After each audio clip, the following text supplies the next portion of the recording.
Situated 45 kilometers north of Bangui, the Central African Republic's livestock market is one of the most important in the region.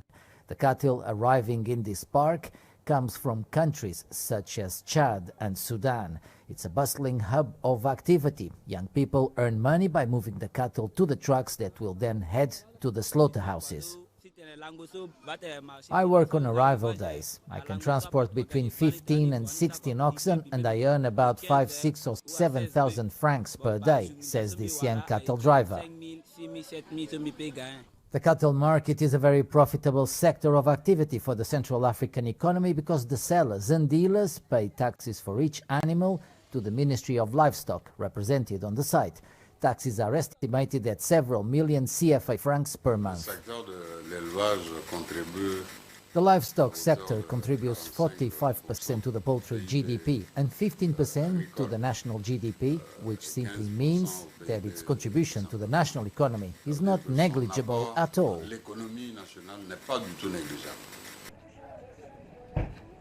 Once the livestock is brought to the slaughterhouse, it is examined by the hygiene services before being slaughtered and delivered to the markets in Bangui and its surroundings.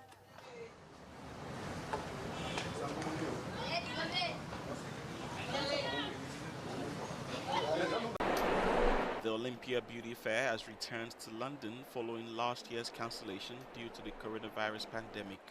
18,000 beauty professionals have gathered at the show to network and check out some of the latest trends and innovations in the industry.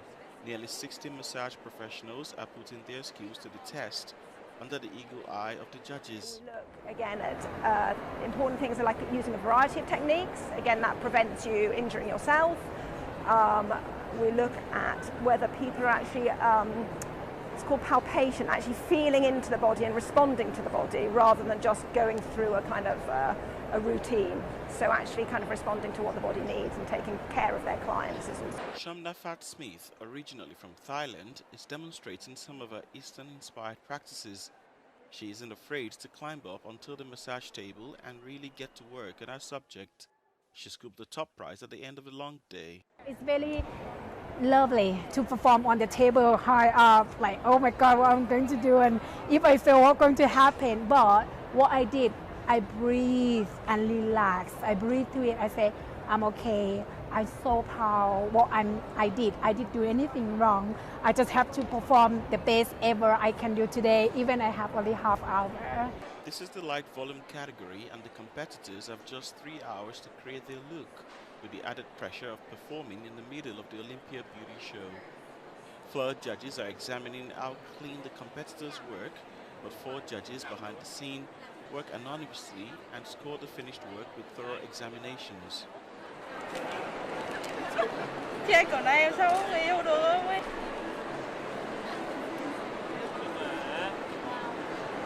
The most difficult part, I think, is like hand drawing. So every single line I drawing, I have to stop breathing.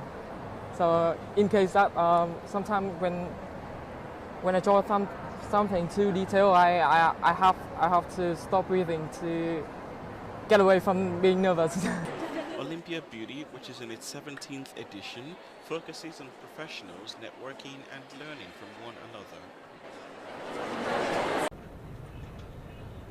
Despite being at the forefront in fighting corruption, Kenyans, just like the rest of the world, were shocked to hear that President Uhuru Kenyatta was named among other world leaders in the damning Panama Papers expose.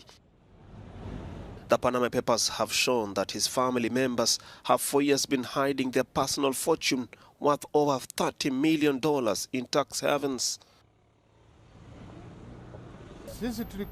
We thought that by voting for Uhuru Kenyatta, it will be about change. However, he has betrayed us because they are looting money and taking it to foreign countries. We have been left to suffer, and we don't know what to do. The document derives information from 91 countries and features 35 current and former national leaders, as well as 330 politicians. The act of shielding their wealth from public scrutiny has in the past attracted protests from activists, even in Kenya.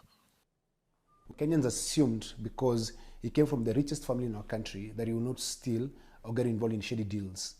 But when a president has offshore accounts, that's very shady. He's in the same class with drug dealers, money launderers, tax evaders, tax cheats, and all manner of criminals. He has betrayed the trust of 50 million Kenyans, and we hope he can resign because he's an embarrassment and a shame to our nation. Kenyatta, who is on a foreign visit as at the release of this report, responded by saying that the report has enhanced global transparency, but he did not deny any involvement. Schools have reopened in the Democratic Republic of Congo, but the threat of a teachers' strike is looming on the horizon. If it goes ahead, the strike will seriously compromise the provision of free primary education, a project launched by President Felix Tshisekedi in September 2019. Despite the threat of strike, for many parents, this represents a step towards normality. The first day of school this year is better than last year. A number of students have returned to school despite the COVID-19 difficulties we experienced last year, says Florence, a parent. Teachers reclaim better salaries. Unlike in the past, parents no longer pay teachers directly. Instead, the salaries are paid by the government.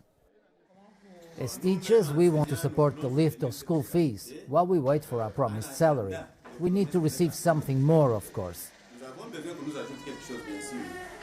The cost of providing free education in the Democratic Republic of Congo is estimated at $2.64 billion a year. The country's yearly budget reaches $7 billion.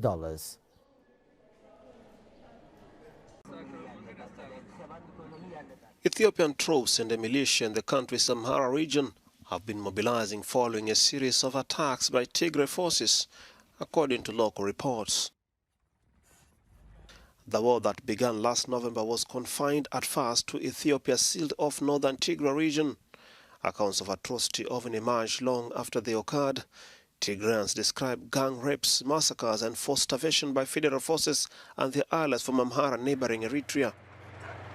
But now local Amhara communities have joined the Ethiopian federal forces in a bid to retake their homes from the Tigrayan forces.